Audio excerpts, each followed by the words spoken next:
ቅዱሳዊ ትምህርቶችን ከማንሳቴ በፊት ትንሽ ታሪኮችንም ላንሳ። ከዛም በኋላ ከሐዋርያት ካለፉ በኋላ በመጀመሪያው በሁለተኛው ክፍለ ዘመን ጀምሮ በትልልቆቹ መንበሮች ተገንጥለው በፓትርያርክ ላይ ፓትርያርክ እየተሾሙ እንደዚህ ያለ የቤተ ክርስቲያን ስደት ያመጡ ብዙ ሰዎች ናቸው። በእኛ በእስክንድርያ መንበር የብዙ ጊዜ ተከስቷል። በተለይ ከጉባኤ ኒቅያ በኋላ በጣም ብዙ ሰዎች ስንክሳራችን ብናነበው ታሪኩ ብዙ ያስረዳናል። በአንጾኪያ ብዙ ጊዜ ሆኗል። በቁስጥንጥንያ መንበር ተደጋግሞ ሆኗል። በሮም መንበር እነሱ ታሪኩን ለጥለው ጽፈውታል። ለምሳሌ ይሄ በፖፕ ላይ ፖፕ ሆነው የሚነሱትን በእንግሊዘኛ እነሱ አንታይ ፖፕ ነው የሚላቸው። አንታይ ፖፕ ብላችሁ ጉግል ብታረጉ in the history of Roman Catholic Church ማለት ነው 41 ጊዜ ተፈጽሞ ያውቃል። ስንት ጊዜ?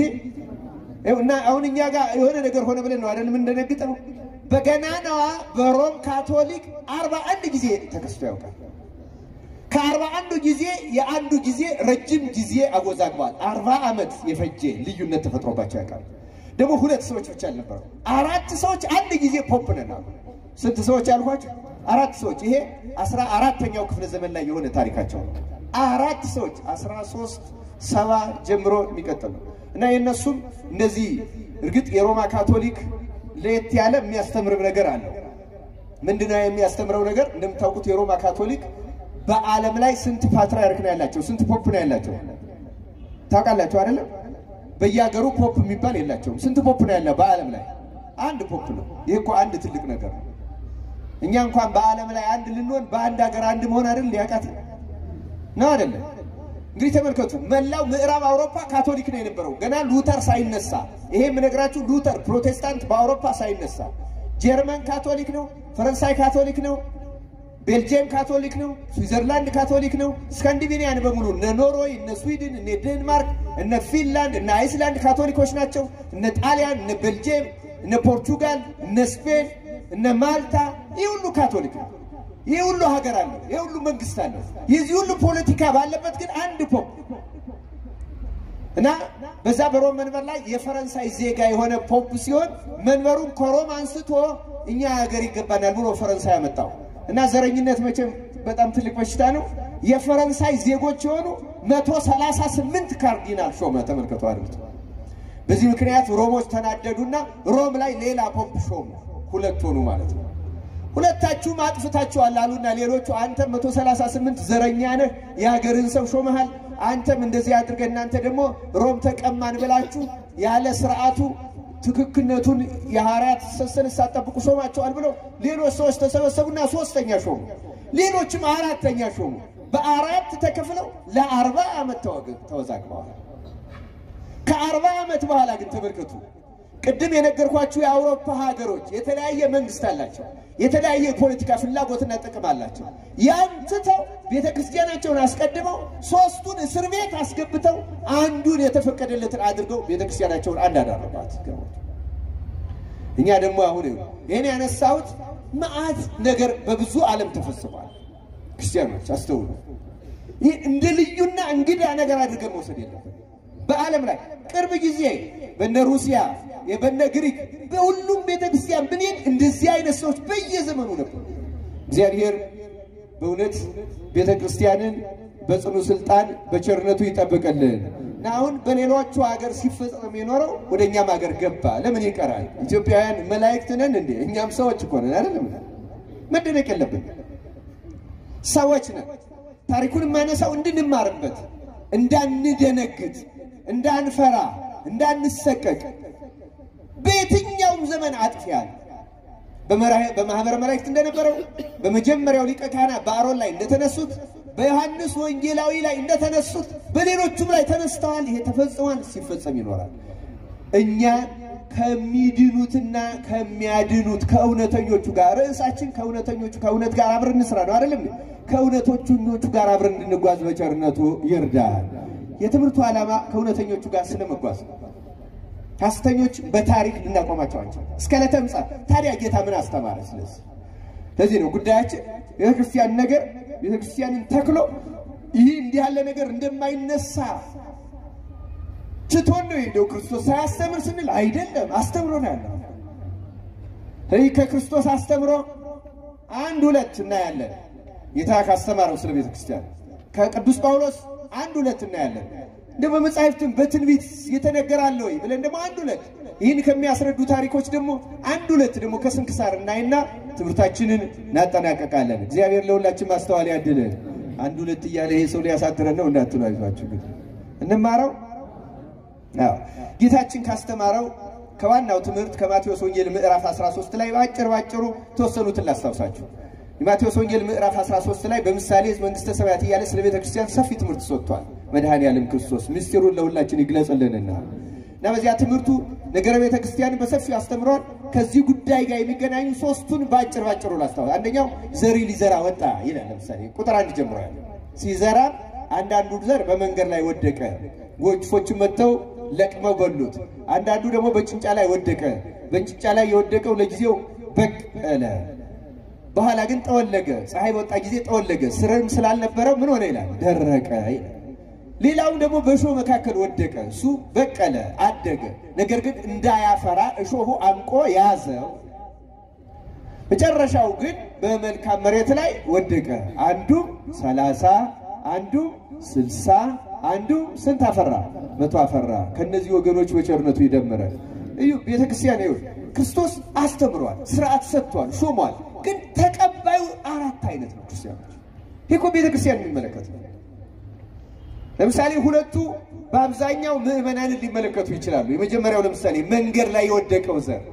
መንገድ ምን እንደሆነ እናውቃለን አይደለም እንዴ ይሄ አስፋልት መንገድ ተተነው በየብስ ላይ ያለው መንገድ የሆነው መሬት ከሌላው መሬት ይለያል አይለይም በምን ይለያል ያተመተመ ነው አይደለም እንዴ ሳራ አይበቅልበትም በእግር ሲለምድረገጥ ይቃጠላል ይጠፋል አይጠፋም ይጠፋል ለዛሬ በዚያ መንገድ ሰው ይሄዳል በዚያ መንገድ ከብት ይሄዳል በዚያ መንገድ እባብ ይሄዳል አውሬ ይሄዳል በዚያ መንገድ የማይሄድ ያ መንገድ በዚያ ስለሚረገጥ ሊያበቅል አይችልም መንገድ የተባለው የሰው ልብ ነው ያንዳንዶቻችን ልብ እንደ መንገድ ያለ መንገድ ያለት ምን ማለት ነው ልክ መንገድ ኃጥእ ጻድቅ እንዲሄድበት ሰው እንስሳ እንዲጓዝበት አራዊትም እንደሚጓዝበት እባቡም ዘንዶውም መርዘኛውም እንደሚጓዝበት ያንዳንዶቻችን ልብ ለሁሉ የተከፈተ ልብ አለ ዝም ብለን ለዘረኛው ልቡናችን የተከፈተ ነው እንሰማዋለን ለውሪኛው ለሐሜተኛው ለሰፈርተኛው ሁሉ ገሌ እንዲሆነች በዚህ ወጣች በዚህ ገባች ወለደ ምን አለ ተጣሉ ተፋቱ ምን የማይመለከተን ሁሉ ምን ሰማ ሰዎች አሉ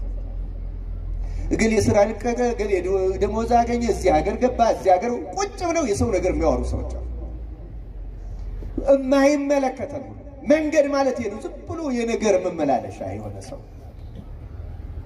እንዲህ ያለ ሰው ጽድቅ ማፍራት አይችልም ምክንያቱም ቤተክርስቲያን ይመጣል ይማራል ምን እኔ ምን አውቃለሁ ቄሶቹ ያውቃሉ ምክንያቱም ልቡ መንገድ ሆኗል አይዝም ተምትሟል ደንድኗል ከወሬ ብዛት የተነሳ ወጣቱም አሁን እንደዛ ሆኗል ፖለቲከኛውን ይሰማል አክቲቪስቱን ይሰማል ዘረኛውን ይሰማል ምንም ለሁሉ መርዘኛው ማለት እኮ የተንኮለኞች አሉ ቀምመው እውነት አስመስለው ምስጢር አስመስለው የሚነግሩ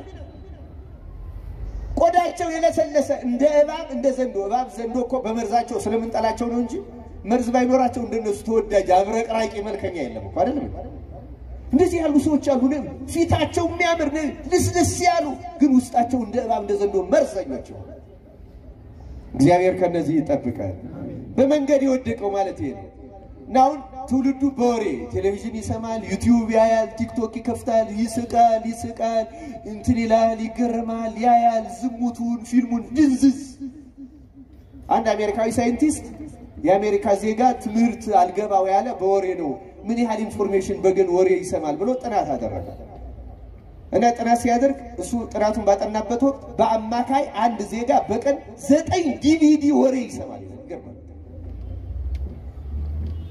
ሰው አሁን እንደዛ ነው አይታወቀንም እንጂ አምሯችን የመረጃ ዘመን ነው እንደዚህ ይላሉ አንዳንድ ሰዎች እሱ መቼም አልናገርም ወደዚያም አልገባም ወደ ትምህርቴ ነው ማተኩረው ግን ይገርማችኋል ወሬ ልቡናችንን አዛለው ተፈታን እና ጽድቅ ማፍራት አይችልም ቃል እግዚአብሔር ማስተዋወስ አይችልም እውነቱ መርጦ ማያዝ አይችልም እንደዚህ ከመሆን አምላካችን እግዚአብሔር ይጠብቃል በቤተክርስቲያን አገልጋዮችም ዘንድ ያለች ብለው ከፍቶ ቴሌቪዥኑን ሲያይ ሲሰማ ምን እግዚአብሔርን መነጋገር ይቅርና በቃ ሌሎችን ሲሰሙ የሚውሉ አሉ እንደዚህ የሆኑ ሰዎች አሉ። ከዚህ የተነሳ ነው ቤተክርስቲያን የሚበድሏት። በነገራችን ላይ ከዛ የአካባቢያቸውን የጎጣቸውን የምናቸውን ይሰሙና እውነት ነው የሚመስላቸው እንዴ አይደል? መንገድ ልብ ያላቸው አገልጋዮች አሉ አለ ጌታ። ሁለተኛዎቹስ ምን አይነት ናቸው አለ ጌታ?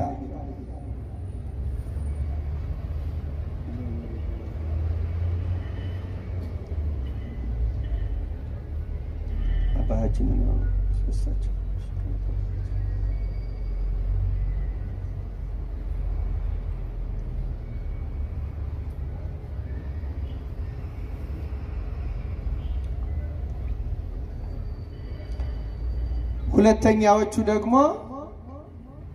ሁለተኛው ዘር በጭንጫ ላይ ወደቀ፣ ለጊዜው በቀለ፣ በኋላ ግን ፀሐይ በወጣ ጊዜ ጠወለገ፣ ስርም ስላልነበረው ደረቀ የሚል ነው። እና ይሄኛው የሚመለከተው ደግሞ በደስታ ጌታ ራሱ ተርጉሞታል። አንዳንዶቹ ለጊዜው ቃሉን በደስታ ይሰማሉ ይላል። ስለዚህ ስንማር ደስ ብሎን እንሰማለን። ከዚህ በኋላ ይሄን አርማለሁ፣ ይሄን አላደርግም፣ እንደዚህ ያልሰራም እንልና በለጊዜው ግን ወዲያው አንድ ወሬ ሲሰማ እንግዲህ መነኩሴ ይታመናል። አሁን በእኛ ቤተክርስቲያን እንዲሆነ እንግዲህ ጳጳስ እንዲሆን ዘመኑ ማልቋል 8ኛው ሺህ የተባሉ እያለ በራሱ ላይ መዓት እያወራ የሚጠፋ ሰው አለ።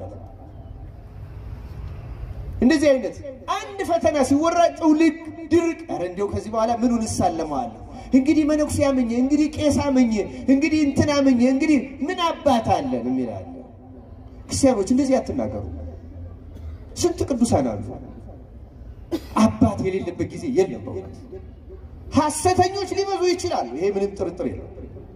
ሐሰተኛ ሊበዛ ይችላል፣ ተንኮለኛ ሊበዛ ይችላል፣ አመፀኛ ሊበዛ ይችላል። እውነተኞችም ግን ሞልተዋል። ንገራችሁ ለምሳሌ አሁን አያድርግና እዚህ መንገድ ላይ ዛሬ አሁን ሁለት ሰዎች ቢጣሉ ቢደባደቡ እዚህ ያለ ሰው ስለነዚያ ስለተደባደቡ ሰዎች ሄዶ ያወራል ሊያወራ ይችላል አይደል እንዴ?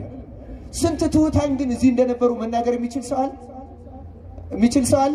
ምክንያቱም ትሁታንን ማየት አንችልም። እውነተኞችን እኮ ማስተዋል ቢችል በጣም የተፈቀደለት ሰው ብቻ ነው። በነገራችን ላይ አመፀኞችን ነው የማየት እድል ያለን እንጂ እውነተኞችን የማየት እድል የለንም። ምክንያቱም አመፀኛ ባመፁ ይገለጻል፣ እውነተኛ ግን በትህትናው ይሰወራል። እንዴት አድርገን እናየዋለን እንጂ በዚህ መንገድ ሁለት ሰዎች ተጣሉ ከሚለው ውጭ 40 ትሁታን አለፉ ልንላቸው አናውቃቸው፣ ከኛ የተሰወሩ ናቸው። ስለዚህ ክርስቲያኖች ተመልከቱ፣ ስለ መጥፎው ነገር አንስተን ሁሉ መጥፎ እንደሆነ አድርገን ማውራት የለም። እንደዛ አይደለም። ይህም ባኮ ቤተክርስቲያን የለችም ማለት አለች። ቤተክርስቲያን ቅዱሳን አሉ፣ እውነተኞች አገልጋዮች አሉ። እግዚአብሔር ለሁላችን ማስተዋሉ ይስጠን። እና በጭንጫ ላይ የበቀለው የሚባለው ለጊዜው ፀሐይ በወጣ ጊዜ ጠወለገ፣ ስርም ስላልነበረው ደረቀ የሚለው ይሄ ታሪክ አያውቅም፣ የታሪክ ስር የለውም። ዶግማ አያውቅም፣ የዶግማ ስር የለውም። መጽሐፍ ቅዱስ በአግባቡ አልተማረም፣ የመጽሐፍ ቅዱስ ትምህርት ስር የለውም። ስለዚህ ወዲያው ድርቅ ነው የሚለው፣ ወሬ ይፈታዋል፣ ያደርቀዋል። ትንሽ ፈተና በቃሉ ምክንያት ትንሽ መሰናከል እውነትም ቤተክርስቲያን የሚፈትን አንድ ነገር ሲመጣ በቋንቋው ያሁኑ ሰውማ በዚህ በመሳሰለው ወዲያው ድርቅ እንደዚህ ወዲያው ከመድረቅ አምላክ በቸርነቱ ይጠብቀን። አስገድዶ እርግጥ አይጠብቀንም። እኛ ራሳችን ማስተካከል ላይ ያለው ልቡናችን ማቅናት፣ እውነቱን መፈለግ፣ በእውነት ላይ መታነጽ፣ መመስረት፣ በዚያ መጓዝ ሁላችን ግዴታ ነው። ሶስተኛውስ በእሾህ መካከል ወደቀ፣ በቀለ፣ አደገ፣ እንዳያፈራ ግን ምኑ አንቆ ያዘው አለ። እሾሁ አንቆ ያዘው። ይሄ በተለይ እንግዲህ አገልጋዮችን ይመለከታል። ቃል እግዚአብሔር ተምረናል፣ እንማራለን፣ እናውቃለን። የዚህ ችግር የለም። ጸሎቱ በጉንጭ ሊሆን ይችላል። እንደዚህ ስናስተምር ምንም ችግር ላይኖር ይችላል። ግን እነዚህ ሁሉ ባሉበት አንድ ችግር አለ። እሾህ አብሮ ያደገ እሾህ አለ። ያ እሾህ ምንድነው? የስልጣን ፍቅር። ያ እሾህ ምንድነው? የገንዘብ ፍቅር። ያ እሾህ ምንድነው? የዝና ፍቅር። እነዚህ ሶስቱ ናቸው የቤተክርስቲያን እሾሆች። እነዚህ ሶስቱ ናቸው፣ ስልጣን፣ ገንዘብ፣ ዝና። አገልጋዮችን አንቀው ፍሬ እንዳናፈራ የሚያደርጉ እነዚህ ናቸው። የጌታ ያስተማረው ቤተክርስቲያን ውስጥ ወንጌልን ሰምተው ምስጢራትን ሰምተው የተማሩ ያደጉ የበለጸጉ አሉ። ግን ከነሱ ጋር አብሮ እሾህ አብሮ አድጓል። ከትምህርታችን ጋር የገንዘብ ፍቅር አብሮ፣ ከትምህርታችን ጋር የዝና ፍቅር አብሮ፣ ከትምህርታችን ጋር የስልጣን ፍቅር አብሮ፣ ከአገልግሎታችን ጋር እግዚአብሔር ይህን እሾህ ነቅሎ ይጣልልን። ከዚህ ውጭ ልንል አንችልም። እሱ እንዳወቀ ያድርግ በእውነቱ። ይሄ ነው ቤተክርስቲያን ውስጥ ያለ። ስለዚህ ክርስቶስ አስተምሯል። ግን ደግሞ ሌሎች አሉ አለ ባለ መልካም መሬት፣ ባለ 30፣ ባለ 60፣ ባለ 100 ይሁ ስንሰማው 3/4ኛው ላይ ያለው እኮ ማፈራ 1/4ኛው ላይ ያለው ግን ብዙ ፍሬ ያፈራል። ይሄ ነው የቤተክርስቲያን ወደ ክርስቲያኑ መታወቂያ። ቤተክርስቲያን ውስጥ የማያፈራ ብዙ አይነት ሰው አለ። አንዳንዱ ልቡ መንገድ ሆኖ፣ አንዳንዶቻችን ጨንጫ ሆኖብን፣ አንዳንዶቻችን ሾህ አንቆ ይዞን ከ4 እጅ 3 እጅ እንዲህ አለ። ያዙ ይሄን ልጅ ወላጅ ካለ ልጅ ነው እሱ ምን ያደርግ? አሁን እሱ የረበሸን ይመስልና እሱ ደግሞ እኛን የረበሽ ነው ላይጫወት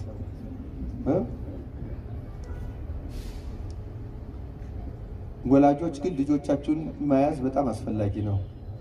እነሱ አሁን እኛ የምንማረውን አይማሩም፣ ግን ስርዓት ይማራሉ፣ መቀመጥ ይማራሉ፣ መታገስ ይማራሉ አይደለም?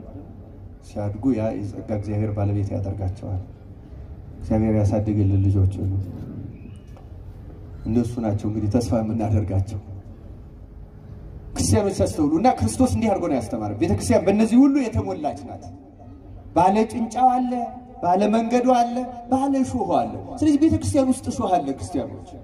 ያ ሾህ ግን የሚወጋው እናንተን አይደለም፣ እኛን አይደለም። እኛ ውስጥ ሾህ ያለው እኛን ይጎዳናል እንጂ ሌሎቹ ውስጥ ያለው ሾህ የሚጎዳው ማንን ነው? ራሳቸው ነው ክርስቲያኖች። እየሰማችሁ ነው አይደል? እናንተን የሚጎዳው እናንተ ልብ ውስጥ ያ ሾህ ካለ፣ ሌላው ውስጥ ካለ እናንተን አይጎዳ። አትጨነቁ፣ እናንተን አይጎዳ። እሾሁ የሚጎዳው ራሱ ነው፣ የራሱን ፍሬ። አንተ ባለ 30ውን አይጭነቅህ፣ አንተ ባለ 60ውን፣ አንቺ ባለ 100ውን እሾሁ የበቀለበት ራሱን ይጎዳዋል። ከዚህ ጉዳት ነፃ ለመውጣት እንድንችል አምላካችን በቸርነቱ ይርዳል። ሁለተኛው ከዚያው አስከትሎ ጌታ ምን ምሳሌ መሰለ? ነው ዘሪ ሊዘራ ወጣ። መልካሙ ዘሪ ዘራ። እሱ ዘርቶ ከሄደ በኋላ ደግሞ እንትኑ በቀለ አለ እና በቅሎ አድጎ በታየ ጊዜ ግን እንክርዳድም ታየበት ይላል እዛው ማቴዎስ ወንጌል ምዕራፍ 13 ነው። እና አገልጋዮቹ መጡና ጌታ ሆይ በእርሻ ላይ ንጹህ ዘርን ዘርተህ አልነበረምን አሉት። አዎን አለ። እንግዲያውስ እንክርዳዱን ማን ዘራው አሉት። እሱም ጠላት ይህን አደረገ አላቸው ይላል። ማን ይህን አደረገ? ይኸው ክርስቶስ ንጹህ ወንጌልን ዘራ። ክርስቶስ ንጹህ ስርዓትን ዘራ። ክርስቶስ ንጹህ ስርዓት አምልኮትን ዘራ። ጠላት ደግሞ መለያየትን ዘራ። ጠላት ዘረኝነትን ዘራ። ጠላት የዝናና የገንዘብ ፍቅርን ዘራ። ጠላት እንዲህ ያሉትን ክፉ ዘሮች ዘራ። ታዲያ አገልጋዮቹ ምን አሉ? እንግዲያስ ጌታ ሆይ እንክርዳዱን እንንቀለውን አሉ። ጌታ ምን አለ? እንክርዳዱን እንነቅላለን ስትሉ ስንዴውን እንዳትነቅሉ ተውት። ምን አለው ጌታ? ሲመልሱልኝ ተውት፣ እስኪ ተውት በሉ። እንክርዳዱን ተውት አለ። ስለዚህ እንክርዳድ የሆነውን ነገር ቤተክርስቲያን እንዲኖር የፈቀደው ማን ነው? የዘራው ማን ነው? ዲያብሎስ። ተውት ታገሱት ያለው ማን ነው? ክርስቶስ። እንክርዳዱ መኖሩን ጌታ ያውቃል አያውቅም? ያውቃል። እንደሚመጣ ያውቃል። እንክርዳዱ እንደሚመጣ ያውቃል። ዘረኛው እንደሚመጣ ያውቃል። የስልጣን ጥመኛው እንደሚመጣ ያውቃል። ገንዘብ ፈላጊው እንደሚመጣ ያውቃል። እንክርዳድ ነው እሱ። ግን ይገርማቸዋል፣ ከእንክርዳዱ በፊት ምኑ ተዘርቷል? መልሱልኝ። ስንዴው አለ እኮ። አሁን እኛ ችግራችን ስንዴው አይታየንም፣ እንክርዳዱ ይታየናል። ስንዴውም እኮ አለ ክርስቲያኖች። ንጹሃን እኮ አሉ፣ ትሁታን እኮ አሉ፣ ፍቅረ ነዋይ ፍቅረ ሲመት የጠፋላቸው እኮ አሉ። እንደዚህ አይምሰላችሁ።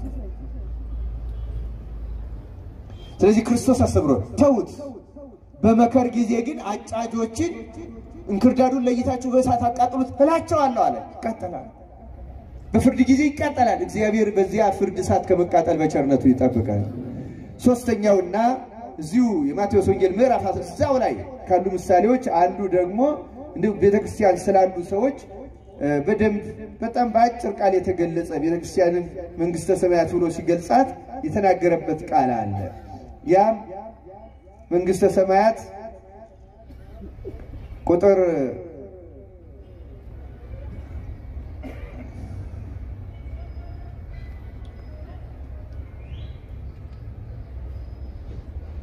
47 ላይ ማቴዎስ 13:47 ላይ እንዲህ ይላል።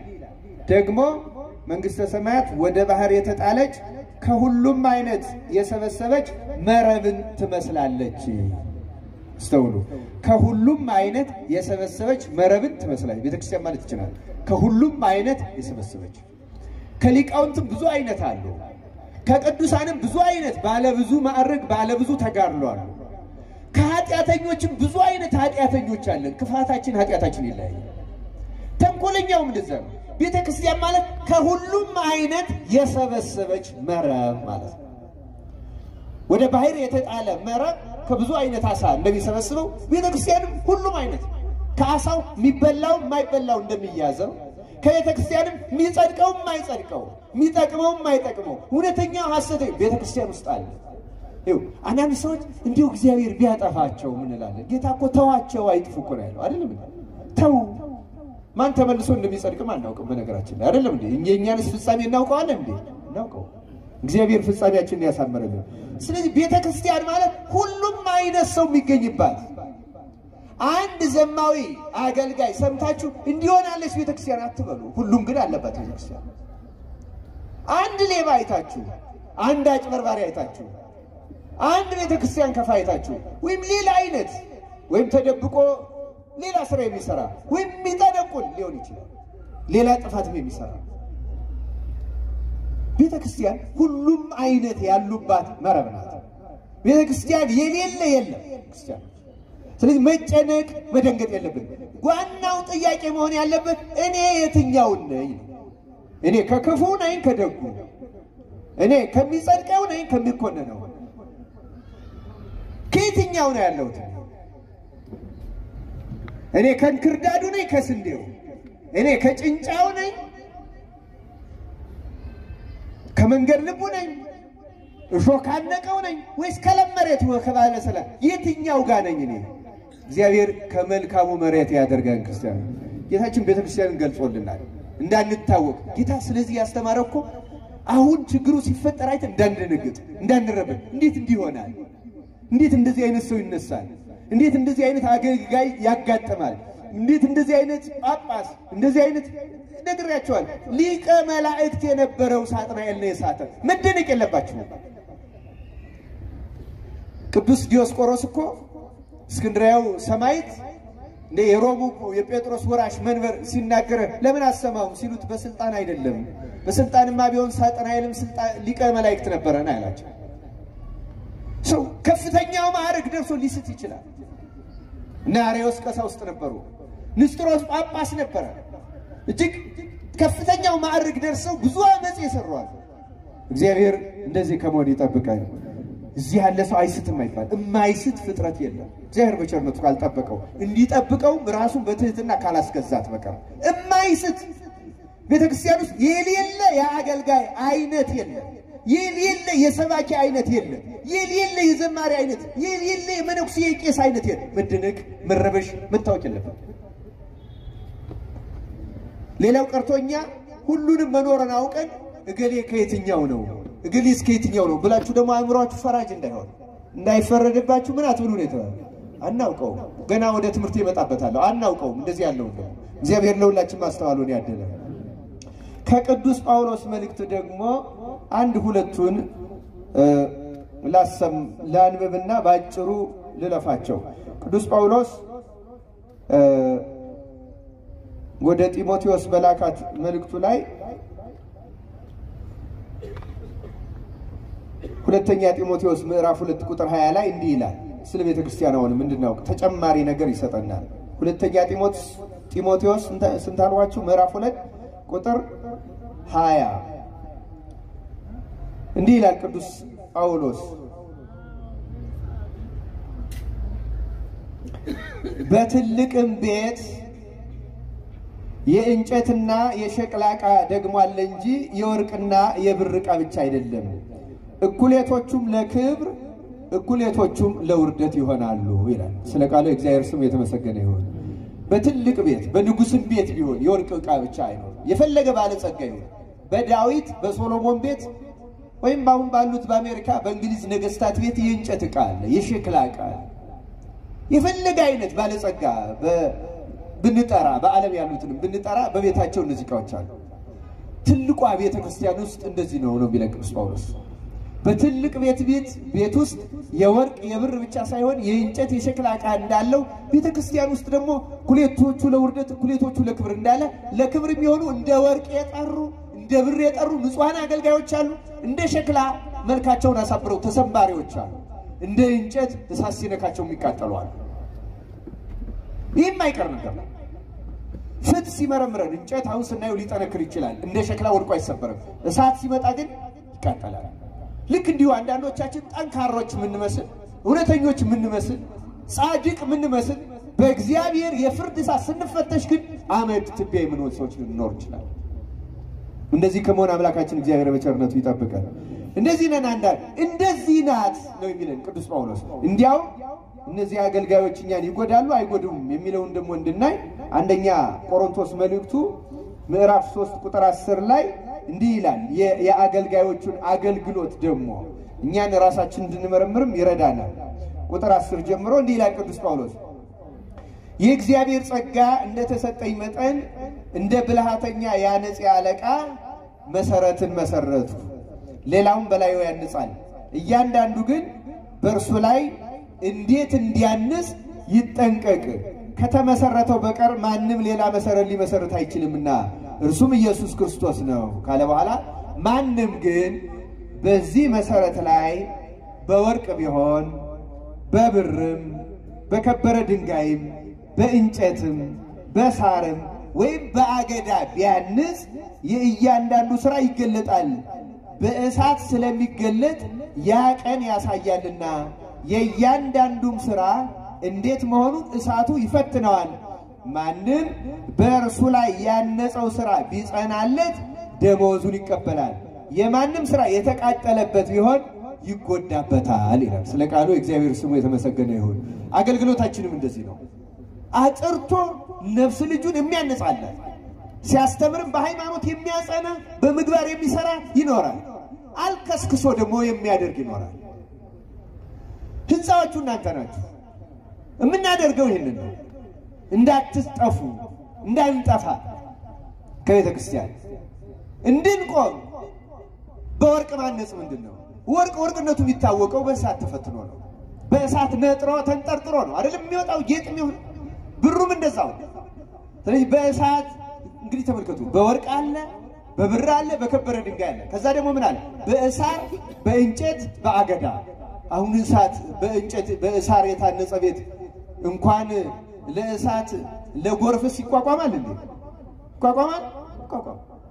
አሁን ምዕመናኑ የምትታወቁት በዚህ ምክንያት ነው። አንዳንድ ምዕመናን እውነት ሃይማኖት ተምረው ያሉ ሰዎች ካሉ እሳት እንኳን ቢመጣ እንደ ወርቅ እየጠሩ ይሄዳሉ እንጂ እንደ ገለባ አይቃጠሉ፣ እንደ ወረቀት አይጋደሉ። እግዚአብሔር በእውነት በእሳት ተፈትነው እንደ ወርቅ ከሚነጥሩት ወገን ያደርግልን። እንደ ዘመነ ዲዮቅልጥያኖስማ ያ ሁላችንም የሚያቃጥል ቢመጣ እንዴት ሆነን እንቆም ይሆን? በዚህ በወሬው ከተፈታን ክርስቲያኖች መጽናት መቻል አለብን። ትምህርቴን ለማጠናቀቅ አንድ የስንክሳር ታሪክ ብቻ ተናግሬ ትምህርቴን አጠናቀቃለሁ። የሰው ሰዓት ሁሉ ተጋፍቻለሁ፣ ይቅርታ ይደረግልኝ። እንደው ከመጽሐፍ ቅዱስ ሌሎችም መሰረታዊ ጉዳዮች ነበሩ፣ እነሱን አሁን አላነሳም ጊዜ ስለጨረስኩ። ግን አገልጋዮች እንደዚህ ሁለቱም አይነት እንደሆነ እንድትረዱ አንድ አስገራሚ ታሪክ አለ በዚህ በስንክሳራችን። የአንድ ጻድቅ አባ ለትጹን የሚባል ጻድቅ፣ ስሙን እስኪ ጥሩት። ለትጹን በሉ እስኪ። የአባ ለትጹንን ነገር ሲናገር ስንክሳሩ ላይ አንድ ስሙ የማይታወቅ የሌላ ኃጢአተኛ አገልጋይ ታሪክ ያነሳል። ያ ኃጢአተኛ አገልጋይ በአንድ ገዳም የነበረ መነኩሴ ነው። ያ መነኩሴ ስልጣን የመፈለግ ዝንባሌ ስለነበረው ክህነት ሊያመጣ ቅስና ሊያመጣ ወደ ጳጳሱ ሄደ። ጳጳሱ ሲመረምረው ገና ያልጸና ሆኖ ስላገኘው አሁን ክህነት አልሰጠህም ብሎ መለሰው። ይሄ ሰው ግን ስልጣን ፈላጊ ስለነበረ እንዲህ አሁን ማን በምን ያውቃል እኔ ክህነት ልቀበል አልቀበል ቅስና ልቀበል አልቀበል በምን ያውቃል ብሎ ተቀብያለሁ ብሎ ሄዶ ተናገረ። ክህነት እሳት ናት ክርስቲያኖች ወቁ። እንደው ስለ ካህናትም ስትናገሩ ተጠንቀቁ። እሳት ስለ እሳት ነው የምንናገረው። በእውነቱ እግዚአብሔር አንደበታችንን ይጠብቅልን። ፈተናው አለ ቅድም እንዳልኳችሁ ብዙ አይነት አገልጋይ አለ ግን ያ እኛ እንደፈለግን ስለ ካህናት ስለ ክህነት ስለ መነኮሳት እንድናገር እድል አይሰጠንም አናውቀውማ እና የሰው በሐሰት ክህነት ሳይቀበል ክህነት ተቀብያለሁ ብሎ ሄዶ በገዳሙት አወራ ደስ አላቸው ገዳም ቀዳሽ ይቸግራል ግባ ቀድስ ተባለ መቀደስ ጀመረ አንዴ በድፍረት የክርስቶስ ስጋና ደም ያለ ስልጣን ስለነካ ስለጀመረም ክርስቲያኖች በጣም ከባድ ነው በክህነት ላይ እንደመቀለድ ያለ ትልቅ ኃጢያትና በሳ የለም ይህን እየበደለ ኖረ የማስመሰል ትህትና የማስመሰል ትጋት ያሳየ አበምኔት አድርገው መረጡት እንደሱ ያለ ትጉህ እንደሱ ያለ ትሁት የለም ተብሎ አበምኔት ተደርጎ ተመረጠ ግን ሰይጣን በውስጡ ሰለጠነበት ዝሙትን ሁሉ አሰለጠነበት ከዝሙቱ ስልጣና የተነሳ በሱ ላይ ከመሰልጠኑ የተነሳ ተደብቆ ነው የሚያደርገው ብዙ ሳያውቅበት እናቴን ልጠይቅ ብሎ ሄዶ ከናቱ ጋር እስከመተኛ ታደረሰው ከእንዲህ ያለ ፈተና እግዚአብሔር ይጠብቀን ሰው ኃጢያት ሲሰለጥን የማይደረግ ነገር የለም ክርስቲያኖች አሁን ደግሞ በእማል ነገራችሁ በመጽሐፍ ላይ የተጻፉ ግን ትልልቅ ሁለት ኃጢያቶች ሁሉ ሰራይ ለመናገር ይከብዳል ይሄ ሁሉ ያደረገ ግን ያንድ ገዳም አበምኔት ሆኖ ይኖራል አያችሁ ቤተክርስቲያን ውስጥ ሁሉም አይነት ሰው አለ የለም ብያችኋለሁ አለ ይኖር አባለትጹን ደግሞ አለ ማንንም አያውቀው በኋላ ይሄ ሰው ኖሮ የሚሞት አይቀርምና መሞቻው ደረሰ ጻይር ጸናበት አባለትጹን ቅድም እንዳልኳችሁ የበቃ ሰው ስለሆነ ያጋንንትንም የመላእክትን ነገር የሚገለጽለት የሚያውቅ ስለነበረ ይሄን በሽተኛ ሲያዩ በላዩ ላይ ልክ ዝንብ በቆሻሻ ላይ እንደሚለው አጋንንት ጥቋቆር ሆነው በራሱ ላይ ይሽከረክራሉ ቸኩለው ነፍሱ ተለይታ እስከምትወጣ ወደ ሲኦል ይዘው ለማውራት ይሄን ሲያይ አባለትጹን ወደዚህ አባት ቀረባለና አባቴ ወይ ምን ገጥሟል አለ አርዲቱ ደግሞ ደጉ አባታችን ሊሞትብን ነው ይያሉ ይላቀሳሉ እነዚህን አርዲት አስወጣልኝ ያለው አስወጣለት ኃጢያቱን ተናዘዘለት በሙሉ ኃጢያቱን ተዘናዞለት ሲጨርስ ሞተ ሰውየው ሲሞት ለአባለትጹን የበቃ ስለሆነ ተገለጸለት ነፍሲቱ ሄዳ በእግዚአብሔር ዙፋን ስትቆም ተፈርዶባት ሲኦል ስትወርድ አየ አባለትጹን ተናዞልኛልና ማራው ብሎ እግዚአብሔርን መጠየቅ ጀመረ ምንም ቢበድል ኃጢያቱን ይቅር ያላችሁት ይቅር ይባላል ብለሃል ለኔ ተናዞልኛል ወዲያው ቃል ሳልናገረው ቢሞትም እኔ ይቅር ብየዋለሁ ይቅር በለዋል ይሄማ በክህነት ላይ የበደለ ስለሆነ መንፈስ ቅዱስን የሰደበ ኃጢያቱ አይሰረይለትም የሚል ቃል ትዝ ይላችኋል ክህነት ላይ የበደለ ኃጢያቱ አይሰረይለትም ይሄ ታወቀ ነው እንደውም በአንዳንድ ሀገሮች በክህነት ላይ አመጽ የፈጠረን ሰው ቀኖና ሁሉ የማይሰጡዋል ምህረት የለውም ብሎ እና አይሰረይለትም ብሎ 30 ዓመት ተተክሎ ይሄን ሰው ማር ይያለ እግዚአብሔር እንግዳ ነው አባለትጹን 30 ዓመት ጌታ መላኩን ልኮ ይሄ ሊማር የሚገባው አይደለም ስሬት የሚገባው ኃጢያት አለ ስሬት የማይገባው ኃጢያት አለ ስሬት የማይገባው ኃጢያት መጽሐፍ ቅዱስ ይናገራል